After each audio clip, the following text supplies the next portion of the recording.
ہم سب پاکستانیوں کے لیے پارلیمنٹ، ایگزیکٹو، جوڈیشری اور اسٹیبلشمنٹ کے درمیان بے رحمانہ چپقلش کوئی راز، کوئی نئی بات نہیں ہے۔ ملک کئی اشروں سے ریاستی سٹیک ہولڈرز کے درمیان کبھی مداخلت تو کبھی ٹکراؤ کا مشاہدہ کر رہا ہے۔ 2 روز پہلے اسلام آباد ہائی کورٹ کے 6 ججز نے حساس اداروں پر عدالتی معاملات میں مداخلت اور دباؤ کے الزامات لگائے اور گلے شکوے کیے، لیکن حوصلہ افزا بات یہ ہے کہ وزیر اعظم شہباز شریف اور چیف جسٹس قاضی فائز عیسیٰ کی فہم و فراست نے ملک کے قومی اداروں میں اس ایک بڑے ٹکراؤ سے بال بچا لیا۔ خاص طور پہ سپریم کورٹ لیڈرشپ نے اس نازک صورتحال میں حکمت اور دانشمندی سے کام لیا۔ چیف جسٹس جناب قاضی فائز عیسیٰ نے 6 ججز کا خط موصول ہوتے ہی چیف جسٹس اسلام آباد ہائی کورٹ جسٹس عامر فاروق سمیت تمام جج صاحبان کو اپنی رہائش گاہ پر ملاقات کے لیے بلایا، پھر اٹارنی جنرل منصور عثمان آوان سے تبادلہ خیال کیا۔ ان ملاقاتوں کی روشنی میں سپریم کورٹ کے تمام 14 ججز پر مشتمل فل کورٹ اجلاس ہوا اور فل کورٹ میں ججز کی اکثریتی رائے سے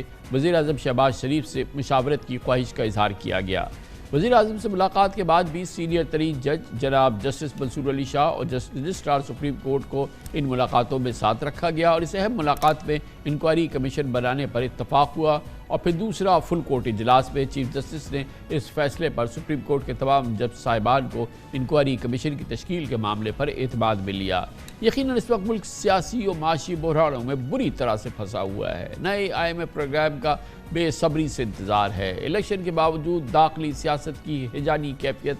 کو قرار ابھی ہمیں نہیں مل رہا ہے، جبکہ سی پیک مخالف حملے، دہشت گردی کی وارداتیں، قومی سلامتی کے چیلنجز ملک کی افق پر منڈلا رہے ہیں۔ اس پس منظر میں پاکستان کسی داخلی خلفشار اور محاذ رائے کا متحمل نہیں ہو سکتا۔ بعض حلقوں کی جانب سے کہا گیا کہ چیف جسٹس قاضی فائز عیسیٰ کو فل کورٹ اجلاس بلانے کے بجائے ججز کی شکایت پر سپریم جوڈیشل کونسل میں کارروائی کرنی چاہیے تھی یا آرٹیکل 184(3) کے تحت سو موٹو ایکشن لے کر کیس چلانا چاہیے تھا، لیکن اب سوال یہ ہے کہ کیا اس طرح سے یہ قضیہ حل ہو جاتا یا مزید الجھ جاتا؟ یہی وجہ ہے کہ Pakistan bar council, supreme court bar ایسوسی ایشن سمیت وکلا تنظیمیں بھی اس معاملے پر انکوائری کمیشن کے قیام کی حامی رہی۔